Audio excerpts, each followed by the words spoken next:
So you're planning to move to Virginia Beach. Well, I want to give you my 10 rules for moving to Virginia Beach in 2025. We're getting into the new year, and with new years come new information. So I want to make sure you have the most up-to-date rules and things that I think are important to know for when you move to Virginia Beach in 2025. So number one is going to be, you need to be aware of palmetto bugs. They are cockroaches. They are, like, people call them water bugs here, but they are warm climate types of bugs. They're huge. They can be an inch or longer. They can show up in your house. They can show up in drains. They can show up all over the place.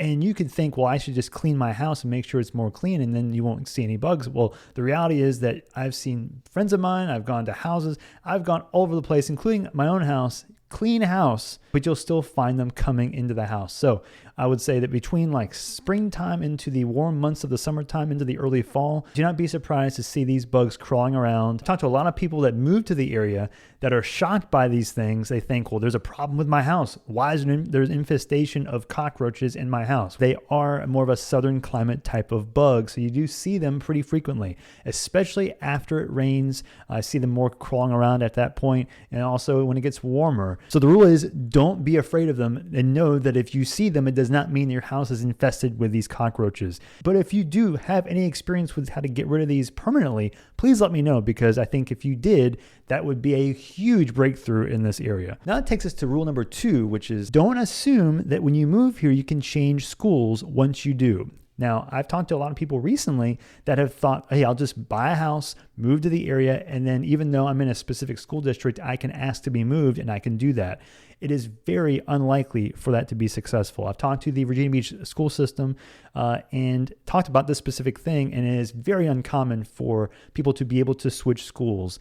Now, you can request it, but again, people think, well, if I can request it, it means I can get my request granted.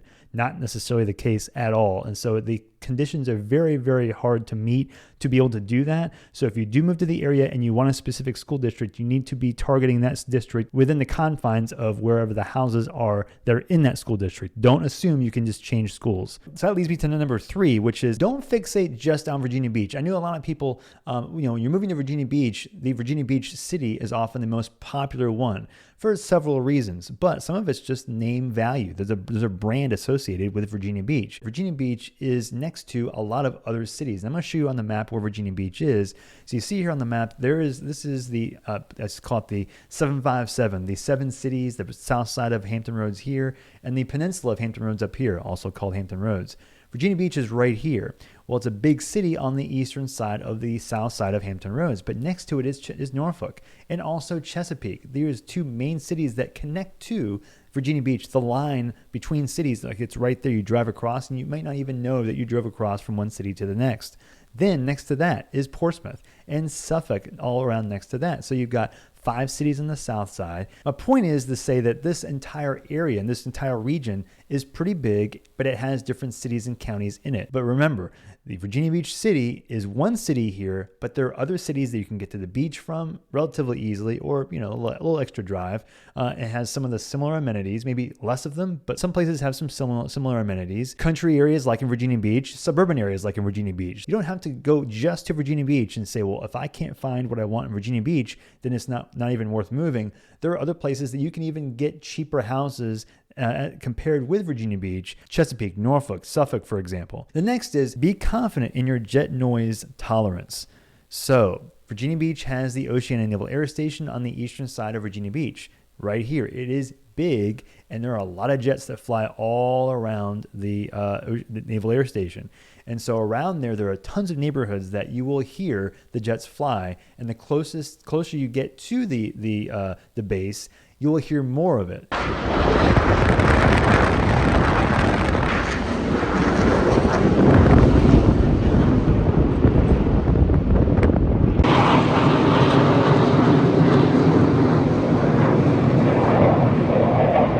All depending on where the paths are for the jets.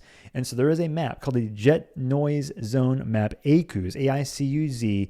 There's a map that shows you, it has like a heat map, like a colored map that shows you where the most intense places are for jet noise. But keep in mind that as jets fly in different patterns and different times of the day and different times of the year, because based on how the wind currents are, you might hear it more or less. Keep in mind that this can affect the quality of how you enjoy the house you live in. And not just outside. You might hear it inside in some spots of Virginia Beach. So you see a house online that, might look great. Check the ACUS zone, the noise zone levels, -65, -65 to 70, -70, -70 to 75, and -75 plus. Those are the primary zones. And the higher the number is, the more you'll hear jet noise. Now, houses in almost the entire area fall into a jet noise zone. So it's not just because you are in -65 does not mean you will hear jets. As you go into -65, there will be likely that most of the area that sits in that range, you won't hear almost anything or anything at all. So that brings us to number 4. Rule number 4 on the list is come to terms with how confusing these roads are going to be. It's gonna happen. You will most likely be very, very confused as you drive through this area because the roads are confusing.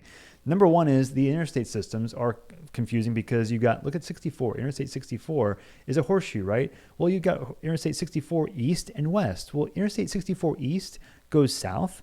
It goes southwest. It goes west. It goes northwest. And then 64 west goes east, it goes northeast, it goes north before it eventually goes northwest. That's not helpful. Then you've got the belt 264 that goes across. So these 64s can get real annoying. But remember, look, you'll see here. Look at all these roads. This is the worst. Well, number 1 is it's all flat. So there aren't too many landmarks you can use as terrain landmarks so you can see, okay, I'm going into a different part of town. So when you move here, it's very hard to tell in some of these spots where you are. So keep in mind specific roads. Number 1 is going to be Princess Anne Road. That runs all the way through the middle of Virginia Beach diagonally. But it also goes into Norfolk, all the way up into close to 64 right here. This long road right here, that connects to a lot of different parts of the area. And Princess Anne also continues. You can turn onto Princess Anne from Princess Anne right here near North Landing Road. Then you can turn again on Princess Anne Road all the way down towards Sandbridge Road, and then down away from Sandbridge Road all the way down through Pungo, connecting down towards Indian River Road, all the way down to the base, to the border of Virginia and North Carolina. It's a long road. Number 2 is Indian River Road. This is a road that connects off the Interstate 2, goes into Norfolk and Chesapeake, and also connects down all the way through the south part of Virginia Beach here. That's another important one because it goes all the way into the country down towards Pungo. So that's another long one. The next one to keep in mind is Independence Boulevard. Independence Boulevard is important because it starts at the top of Virginia Beach, like near Chicks Beach and near the Little Creek base, and it goes all the way down through town center, very, very popular, busy part of town, goes all the way back down through, connecting or going across Princess Anne Road and down towards Indian River Road.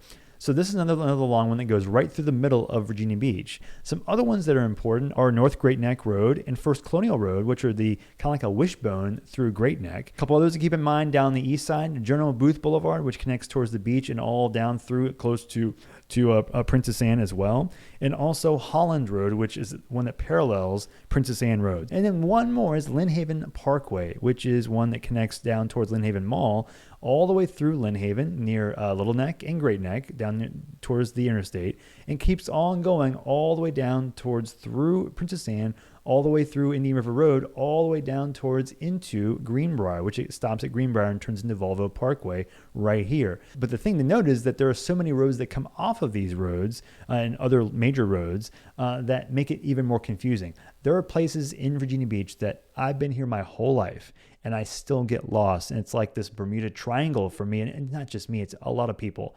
So when you move here, give yourself some grace. So rule number 5 is know about termites. So I think one of the biggest things that I find myself talking about a lot with people that move here is people discovering that termites are a real deal here, and because of the moisture content in the air. So termites are bugs and they eat into wood, and they're super irritating. They love moisture, and so they're attracted to moisture. So moisture can get into wood, the foundations in crawl spaces, for example. So if you don't treat your house or take care of your house and get a termite inspection on a regular basis, so someone goes into the house in the crawl space and checks to make sure that your house is free of these termites can eat into wood very easily. And so it wouldn't take that long for crawl spaces to be just damaged / destroyed, and from where you're coming from, and they might not be where you live. So to make sure you educate yourself on termites now so that you're not surprised. So that leads me to number 6, which involves moisture and water, which is be aware of the flood zones, but don't necessarily lose sleep over it. What do I mean by that? Virginia Beach is known or thought of to have lots of areas that can flood. And I would say that the Hampton Roads area has spots that can be very flood prone, especially in Norfolk, around a lot of parts of the, those older houses in Norfolk.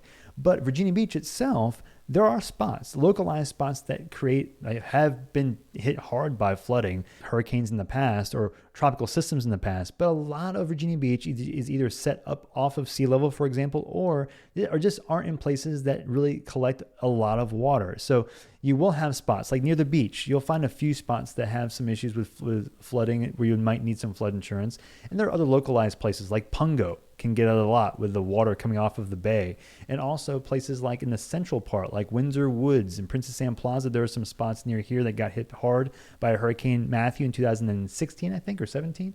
That was a big deal, damaged a lot of houses. And if you find houses that are renovated in 2016, 17, there are new houses in that area. Probably the reason is because it was probably flooded out for that hurricane. So that's one thing to keep in mind. It would tell you if it might be a flood prone area again.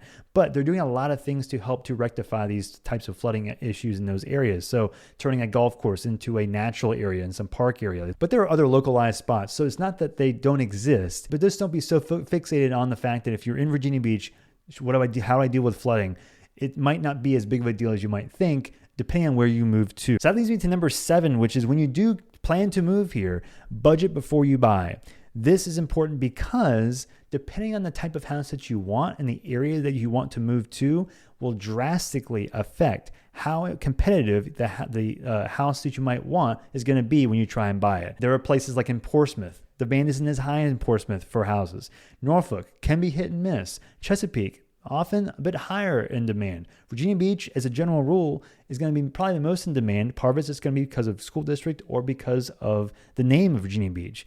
But there are places like Suffolk that can also be a little bit less in demand. Same goes with Hampton and parts of Newport News. So Williamsburg even has a bump in demand too, but it depends on where you want to move to. Even places inside of each city has spots that have high demand. The main thing that matters is that when you do find a house you like in a certain part of town, it may affect how aggressive you have to be to buy the house. So if you find a house, for example, that's $500,000 to make math easy, if you find a house that's maybe in Portsmouth, you might be able to make a lower offer on that house if there are no offers. Same goes with Virginia Beach too, but there's a greater chance that Virginia Beach may have a more offers on that house if it just hit the market. So that means you might have to go 510, 520, 505 or higher. But that means changing the amount of money you may have to put down or an appraisal guarantee, which means going over the asking price and saying you'll pay the difference between the offer you make and the appraisal value.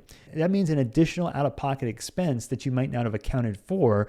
And if you don't want to include that type of appraisal guarantee or just these extra expenses, it may also drastically affect where you can move to because you might just get outbid on houses and wonder why. It's because you might not be willing to do that extra step that it might take to get to those specific neighborhoods or houses. So keep that in mind, budget before you buy, and know how much money you have to work with for the purchase. So that will mean it will affect where you can focus attention on so you can be most confident in making the best offer that will get the house that you want. What I think will happen in the 2025 market is that as we go into the winter and the spring months, people, I think, will be more ready to sell as we go into 2025. The reason is because interest rates have dropped some, and the difference between the rates that are current as opposed to when they bought their house, like, a few years ago, at like around 3, 4, 5%, the difference between those two percentages is becoming more and more narrow, and so it becomes more palpable or tolerable to buy another house at a higher interest rate because the difference isn't as much. So I